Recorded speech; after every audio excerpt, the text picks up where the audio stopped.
دجال کے بارے میں بہت سارے حدیث ہیں، لیکن ایک حدیث میں ہمیں دجال کی ایگزیکٹ لوکیشن کے بارے میں بہت سارے ہنٹس دیے گئے ہیں، اور یہ حدیث ہم سب نے بار بار سنی ہوئی ہے کہ ایک دن بھری محفل میں رسول اللہ صلی اللہ علیہ وسلم کے پاس ایک عیسائی آیا اور اس نے اسلام قبول کر کے اپنا واقعہ سنایا کہ میں اور کچھ لوگ عرب سے مشرق کی طرف روانہ ہوئے، ہم ابھی راستے میں ہی تھے کہ اچانک سمندر کا موسم بدل گیا اور ہماری کشتی اپنے راستے سے بھٹک گئی۔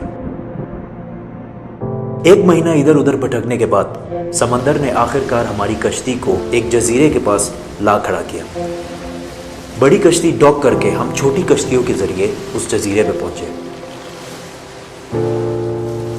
اور وہاں ہماری ملاقات ایک عجیب قسم کے مخلوق سے ہوئی جو بالکل کالا اور جسم پر بہت زیادہ بال تھے اس کے، اور اس نے اپنا نام جساسا بتایا۔ ہم نے اس سے پوچھا تم کیا چیز ہو، کیا مخلوق ہو؟ اس نے بولا مجھے چھوڑو، وہ ادھر ایک مندر ہے، ادھر جاؤ، وہاں ایک شخص تمہارا بہت شدت سے انتظار کر رہا ہے۔ اندر ہم نے ایک شخص کو زنجیر میں بندھا ہوا دیکھا اور اس نے ہم سے 3 سوال پوچھے کہ مجھے بیسان کے درختوں کے بارے میں بتاؤ، کیا اس میں کوئی فروٹ پھل وغیرہ ہیں؟ ہم نے کہا بالکل، وہاں بہت فروٹس پھل وغیرہ ہیں۔ اس نے کہا بہت جلد وہاں کچھ بھی نہیں ہوگا۔ پھر اس نے پوچھا مجھے لیک آف تبریہ کے بارے میں بتاؤ، کیا اس میں پانی ہے یا نہیں ہے؟ ہم نے کہا وہاں بہت پانی پڑا ہوا۔ اس نے کہا بہت جلد یہ بھی خشک ہو جائے گا۔ اور پھر اس نے کہا مجھے اس امی پیغمبر کے بارے میں بتاؤ، کیا کیا ہے اس نے ابھی تک؟ ہم نے بتایا کہ وہ مکہ سے نکل کر مدینہ میں آباد ہو چکا ہے۔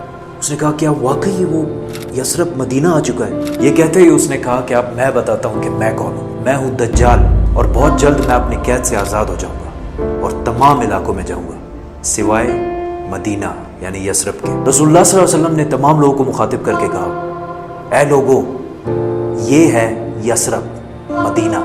تمیم الداری جو کہہ رہا ہے مجھے اس میں سچائی نظر آ رہی ہے۔ یاد رکھو دجال شام کے سمندر میں ہے اور نہ یمن کے سمندر میں۔ اور اپنے ہاتھ سے مشرق کی طرف اشارہ کر کے کہا دجال مشرق میں ہے، دجال مشرق میں ہے، دجال مشرق میں ہے۔ اب سمپل سی بات ہے، ایز وی نو کہ مشرق کی طرف سفر کے بعد ان کی کشتی ایک جزیرے پہ رکی تھی۔ So let's just find out all the islands east of Medina.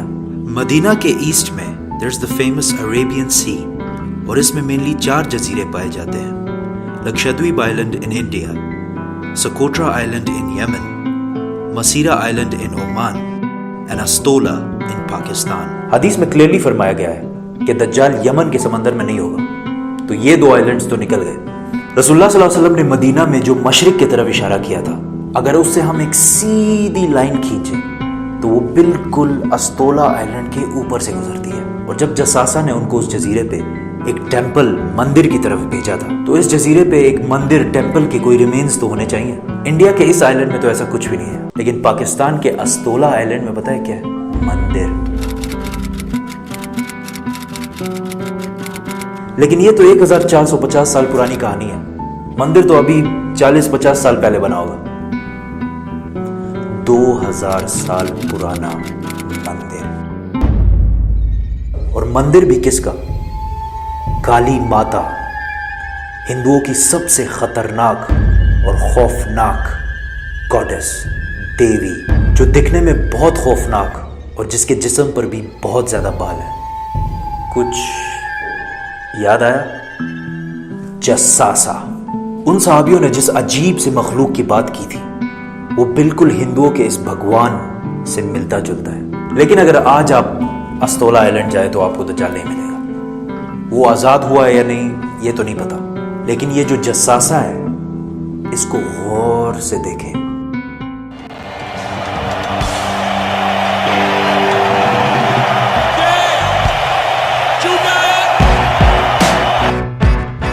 Nineteen 1970 کے امریکن میوزک انڈسٹری کے سب سے بڑے بینڈز میں سے ایک بینڈ رولنگ سٹونز ہے۔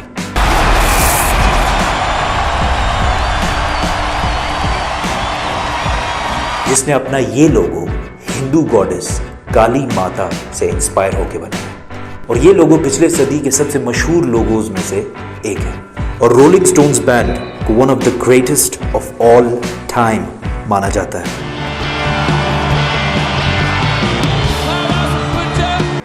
ون وے اور دی ادر، دجال کے جزیرے والے جساسا کا پوری دنیا کے میوزک انڈسٹری اور فلم انڈسٹری کو شیپ کرنے میں بہت بڑا ہاتھ ہے۔ کوئنسیڈنس؟ اور maybe not.